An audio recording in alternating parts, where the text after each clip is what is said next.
Type 2 diabetes, also known as diabetes mellitus, is a result of sugar collecting in the bloodstream. The severity of type 2 diabetes can vary as opposed to type 1.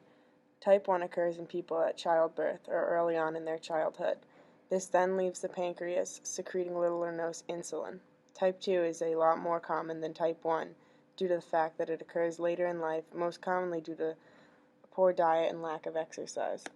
As a result of type 2 diabetes, the body's cells cannot absorb or use insulin very well. Type 2 diabetes occurs in about 90% of the population that has diabetes.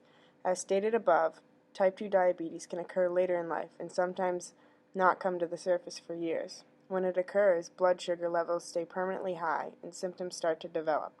Someone with type 2 diabetes will have symptoms of severe thirst, frequent urination, tiredness, dizzy, and nausea. As we eat something with sugar, our pancreas secretes insulin to the bloodstream. The blood in the sugar is then absorbed in tissue and muscle. When the sugar in the blood isn't able to be absorbed, blood sugar remains high, and then hyperglycemia can be a result. With someone who suffers from type 2, they do not produce insulin, but the body becomes insulin resistant, which occurs when the body cannot produce enough insulin to bring down the sugar levels. People who are insulin resistant more commonly than not have hypertension and high levels of fat in the body. Some people who are insulin resistant. Type 2 diabetes can be prevented or delayed with a healthy lifestyle. Excess fat in the body can lead to the pancreas not being able to produce enough insulin to accommodate for the excess fat.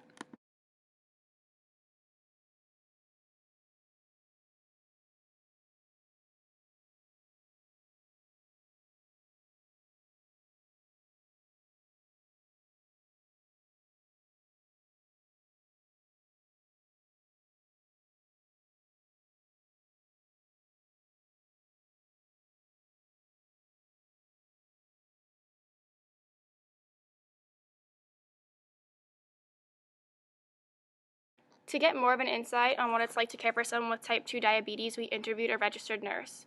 She said that she encounters patients with type 2 diabetes on a daily basis. It is the most common type of diabetes. She explains what it's like to care for someone with type 2 diabetes. She said being sick could cause even the well-managed diabetic to have a dramatic fluctuation in their blood glucose levels. Often, we manage them by doing a blood sugar check usually 4 times a day, before each meal and at bedtime. Depending on the results, the patient can be treated with insulin. The doctor will prescribe a certain amount of insulin based on the results of the blood glucose levels. A normal blood sugar is usually considered 70 to 100. That's the starting point. The doctor writes orders which state if the blood sugar is greater than 150, administer 2 units of regular insulin. She explained that there are different types of insulin. Fast-acting, which is irregular insulin, so it peaks quickly and brings the abnormally high blood sugar down quickly. Moderate and long-acting insulins all serve a purpose in the treatment of diabetics. Since there are different types of insulin, we asked how a healthcare provider decides what type of insulin to use. She said that it takes trial and adjustment. Some diabetics require combinations of long-acting, which means it works over a long period of time, 7 to 9 hours, with smaller doses of short-acting, like regular insulin. We also asked how a nurse caring for a diabetic knows if the diabetic is struggling and if they need treatment. She explained that every patient is a little different, but oftentimes you see subtle changes in the patient. It can be that they become sweaty or less verbal, and others become thirsty. As a nurse trained to be aware of the effects of diabetes, you stay alert to the changes and check the sugar.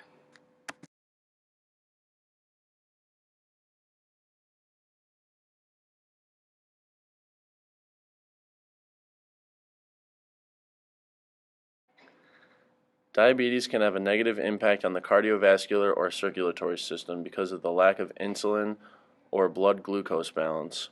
When blood glucose levels become too high, which is often a problem in people with diabetes, blood vessels can become damaged. Significant amounts of damaged blood vessels can lead to neuropathy and loss of function of body organs. With less functioning blood vessels, proper circulation is possible, which is why older diabetics need to have distal extremities amputated from time to time. The respiratory system is affected by diabetes primarily through kidney failure. Kidney failure will often lead to anemia, which deprives blood of oxygen-carrying red blood cells, which affect muscular endurance and breathing. A perfect example of this is seeing a person with diabetes run short of breath after doing something as regular as climbing a case of stairs. The urinary system is also affected by diabetes through the process of kidney failure. When blood glucose levels get too high, the kidneys begin to filter too much blood. If this increase in filtration lasts long enough, the permeable vessels will become damaged and will begin to let valuable proteins go to waste in the urine, a process known as microalbuminuria. The lymphatic system is also greatly impacted by type 2 diabetes. When there is too much glucose in the blood, the glucose molecules make it difficult for white blood cells to find and kill pathogens that invade the body and its tissues. Because of this, the body would be very susceptible to infection and disease. One of the most common infections is gum disease, but regular cuts can also be more easily infected and should be watched out for.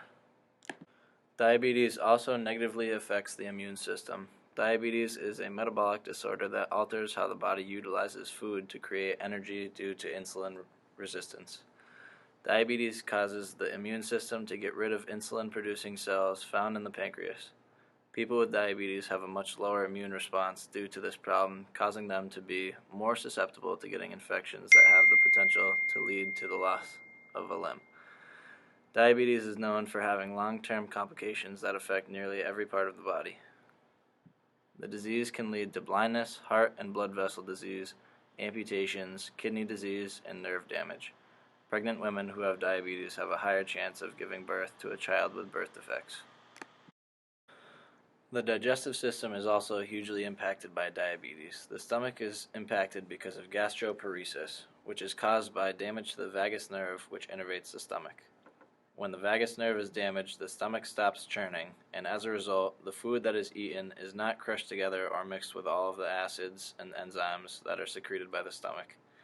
Along with this problem, people who have diabetes have to keep a very close eye on their diet and exercise, because if they can't process insulin, the body is extremely susceptible to having high blood sugar and is prone to damage throughout the rest of the body.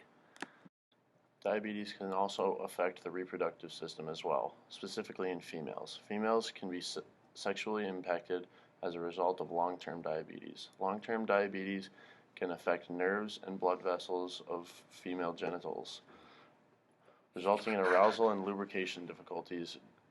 Diabetes can cause infertility in men, but more commonly in women. Obesity and insulin resistance can cause an insulin imbalance, which may lead to a hormonal domino effect, potentially leading to an imbalance of estrogen, progesterone, and testosterone. The endocrine system is also impacted greatly by diabetes. Type 2 diabetes is when the body doesn't react properly to insulin. Oftentimes, when a hormone isn't secreted or received properly, there becomes a massive imbalance of hormones. One of the first symptoms that arise for diabetes is extreme thirst, which is a result of the pituitary gland forcing excessive urination in an attempt to lower glucose levels. Many other hormones are thrown out of balance as a result of diabetes as well. In conclusion, type 2 diabetes can be delayed or avoided with a healthy lifestyle and diet. Exercise is also important, not just fixing it with medications. As we see, type 2 diabetes is on the rise. A healthy diet and exercise is crucial.